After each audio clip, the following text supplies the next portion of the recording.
미국에 좀 이상한 집안에 다녀왔거든요. 미국 LA, 장손에게 기이한 일이 대물림되는 의뢰인이 있습니다. 밑도 끝도 없는 뭐 그냥 부자예요? 태어나면서 부자였던 이에게 거액의 의뢰를 받은 무당 활임과 분길.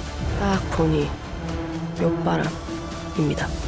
사람이 묻히면 안 되는 악지에 자리한 묘가 원흉임을 알아챈 신발 좋은 무당이 묘 이장을 권하고 시작이 좋네. 돈 좋아하는 풍수사와 장의사까지 합류하는데요. 하지만 뭐가 나왔다고 거기서 겁나 험한 게. 건드리면 안 될 것을 단단히 건드린 모양. 이들에게 호락호락하지 않은 일들이 벌어집니다. 듄2랑 엎치락 뒤치락 예매율을 기록하고 있는 파묘. 저 솔직히 듄2 예매율 이길 줄은 상상도 못했거든요. 근데 다들 인생에서 스릴이 필요하신가 봐요. 저던데 제가 운 좋게 개봉 전에 시사회를 통해 파묘를 보고 왔거든요. 그래서 여러분들이 어떤 점에 주목해서 보면 파묘가 더 재밌을지 도움이 될 만한 내용들 정리해봤습니다. 보시기 전에 구독과 좋아요 부탁드립니다. 그리고 제가 감기에 걸려서 목소리가 엄청 걸걸해요. 미리 사과의 말씀 전해드립니다.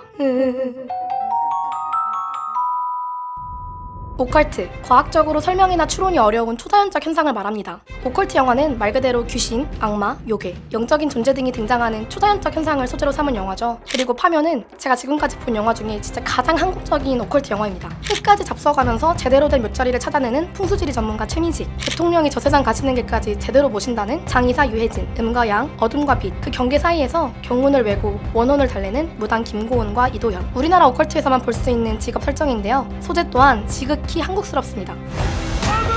파묘, 묘를 이장하거나 화장하기 위해 묘를 파내는 것을 말하는데요. 지금까지 파묘라는 영화 소재는 아마 한 번도 다뤄진 적이 없는 것 같은데요. 다른 나라 사람들이 들으면 엥스러운 일이지만 우리는 이제 문화적 공감대를 형성하고 있기에 작품 속 인물들에게 휙 동화돼서 공포감을 느끼게 됩니다. 이 한국스러움은 영화 후반부에 가면 또 다른 한국스러움으로 변주되는데요. 이 부분은 직접 영화를 감상하면서 느끼시는 게 좋을 것 같아요. 호불호가 있을 수 있는 전개지만 저는 개인적으로 흥미롭게 봤습니다.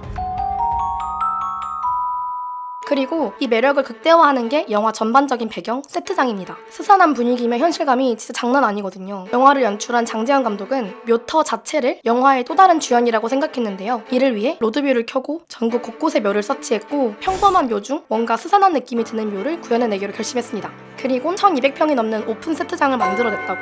영화 속에 내리는 비 이거 미술팀 눈물 아니에요?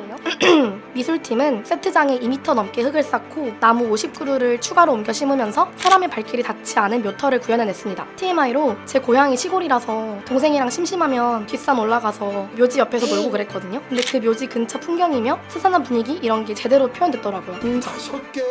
영화 속 대부분의 이야기가 산 꼭대기에 위치한 묘에서 전개되는데요. 영화 속에서 이 묘를 가기 위해선 뱀처럼 생긴 구불구불한 산길, 잠겨있는 산 입구, 험한 비탈길을 지나야 하거든요. 그런데 이 장소들이 전부 전국 각지에서 따로 촬영한 공간이었대요. 파주, 고성, 춘천, 원주, 무주, 부산 등을 촬영한 후에 한 공간인 것처럼 연결을 시켰더라고요. 장소뿐 아니라 소품 하나하나도 디테일 장인답게 신경을 썼는데요. 영화를 보다 보면 위압감이 장난 아닌 오묘한 나무 한 그루가 등장하거든요. 이 나무도 미술팀이 직접 만든 나무. 영화 예고편에서도 등장했지만 최민식 배우가 흙 이렇게 드시잖아요.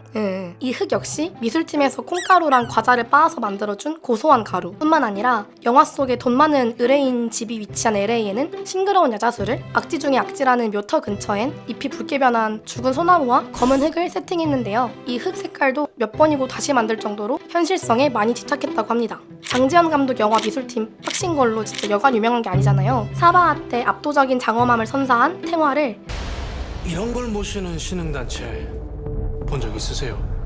3개월에 걸쳐 만들어낸 서성경 미술감독이 이번에 또 한 번 호흡을 맞췄는데요. 이번엔 전작인 사바하와는 정반대 스타일로 조명과 미술 세팅을 시도하려고 노력했대요. 전작에서는 최대한 예쁘게 찍으려고 공을 들였는데요.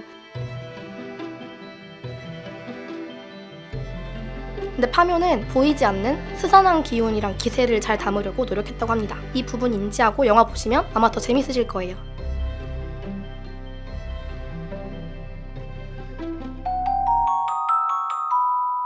국악기를 활용한 음향 감독님의 미친 센스도 영화 속에서 큰 존재감을 발휘합니다. 우리나라 무속신앙을 다루는 영화니까 사실 당연히 국악기를 활용한 OST가 나오겠네? 예상은 했거든요. 와 근데 진짜 스산한 그 시각적 배경에다가 강렬한 배우들의 연기랑 국악기가 맞물리면서 시너지가 장난이 아니더라고요. 점점 빨라지는 장구, 북의 리듬으로 긴장감을 고조시키다가 진짜 일순간에 현장음, 대사, 음향 모두 정지시키는 장면이 있는데요. 진짜 소름 돋았습니다. 김고은 배우랑 이도현 배우가 굿을 진행하면서 읊는 경문들도 음악처럼 들렸고요. 전불수호인신 연기 가세 자해 육십갑자 종불화생 위아도제 복익 전문이라. 인터뷰 찾아보니까 관이 삐걱거리는 소리마저도 음악처럼 들리도록 제작 과정에 심혈을 기울였다고 하니까 청각적인 디테일에 집중하면서 관람하셔도 아마 흥미로우실 것 같습니다. 당연한 이야기에서 죄송한데 배우분들 연기력이 진짜 미쳤습니다. 솔직히 최민식 배우랑 유해진 배우는 배우라는 생각도 못하고 봤어요. 그냥 그 동네에 사는 아저씨들 모셔다가 대사 한 번만 쳐주실래요? 한 느낌? 김고은 배우랑 이도현 배우도 MG 무당 매력을 제대로 보여줬어요. 일단은 컨버스 신고 굿합니다. 말 다 했죠?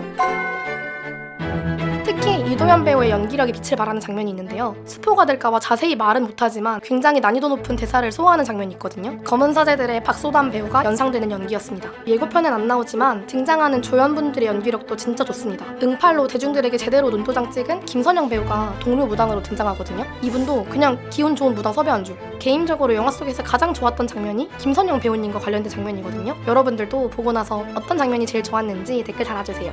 배우들이 영화에 참여하게 된 계기도 흥미로운데요. 김고은 배우와 유해진 배우는 오컬트 장르에 대한 도전 정신과 애정 때문에 참여했습니다. 이러한 애정이 이어져서 유해진 배우는 장의사 역할을 잘 소화하기 위해서 유골 수수법까지 교육을 받았대요. 최민식 배우는 평소에 무서워서 오컬트 장르를 즐겨보진 않지만 장재현 감독이 추상적인 소재를 어떻게 현실적으로 조각해 나갈지 지켜보고 싶어서 참여했다고 밝혔죠. 특히 김고은 배우는 감독이 캐스팅에 많은 공을 들였는데요. 오죽하면 사바하에 출연했던 배우 박정민이 유미의 세포들 촬영 중이던 김고은 배우에게 직접 전화를 걸어서 사바하 감독님이 널 너무 원한다. 거절할까봐 미리 얘기하지만 내가 진짜 가장 사랑하는 감독님이다. 밑밥을 깔아주기까지 했대요. 장르적인 특수성도 한몫했고 전작들의 흥행도 한몫했을 이 어벤져스 캐스팅 조합을 두고 장재현 감독은 우리 조상님은 좋은 묘자리에 누워 계신 것 같다 라고 너스레를 떨기도 했습니다.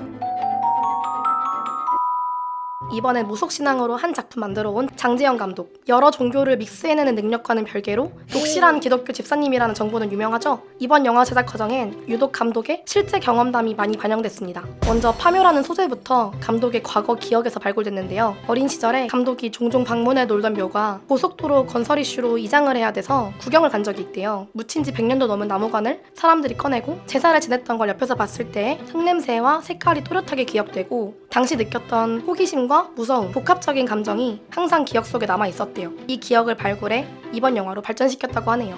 예고편에 등장해 화제를 모았던 이 타투. 시각적으로 강렬한 인상을 준 좋은 장치였다고 생각하는데요. 사바하 제작 당시에 감독이 조언을 받았던 무속인에게 영감을 받아 삽입한 요소였습니다. 전직 야구선수였던 무속인 분이 삶이 힘들고 빡빡할 때마다 온 몸에 자신을 보호하는 문구를 적는 걸 보고 영화에 사용하게 됐대요. 또 장재현 감독은 CG를 적게 사용하는 걸로 유명한데요. 이번 영화 역시 최대한 CG 사용을 절제했다고 합니다. 영화 속에 엄청 큰 도깨비불이 나오는데요. 이 도깨비불도 CG가 아니라 실제로 제작해서 현장에서 보여줬다고 하더라고요. 영화 관람하면서 어디까지가 실제고 어디까지가 CG일지 유추해보는 것도 재밌을 것 같습니다. 검은 사제들에선 구마의식과 기독교, 천주교를 담고 사바하에선 사이비와 불교, 기독교적 세계관을 담았는데요. 이번 파묘는 종교에 관한 이야기가 아니라고 감독이 언급한 바 있습니다. 우리가 살고 있는 땅, 사람들, 그 관계 자체에 대한 이야기라고 설명했는데요. 땅과 사람의 관계에 대한 그런 이야기예요. 그래서 종교에 관한 영화는 아니고. 제가 영화 보기 전 이 인터뷰 내용을 읽었을 땐 너무 추상적인 힌트인데? 라고 생각했는데 다 보고 나니까 이만한 힌트가 없는 것 같기도 합니다. 지금까지 찍은 영화와는 완전히 다른 영화라고 생각하고 촬영 임했다고 하니까요. 고려해서 관람하시면 좋을 것 같습니다. 감독이 이 영화를 제작하던 때가 코읍읍 시국이었어서 영화 시장이 많이 안 좋을 때였대요. 그래서 정말 영화관에 와서 보고 싶은 영화를 만들어야겠다고 다짐했다는데요. 보고 나니까 감독의 의도가 잘 반영됐다고 생각했습니다. 영화관에서 보기 좋은 영화였어요. 오늘 말씀드린 감상 포인트들은 저의 주관이 듬뿍 담긴 리뷰였습니다. 보고 나서 다른 감상이 든다면 댓글 달아주세요. 답글 달러 갈게요. 그럼 전 다음에 또 뵐게요.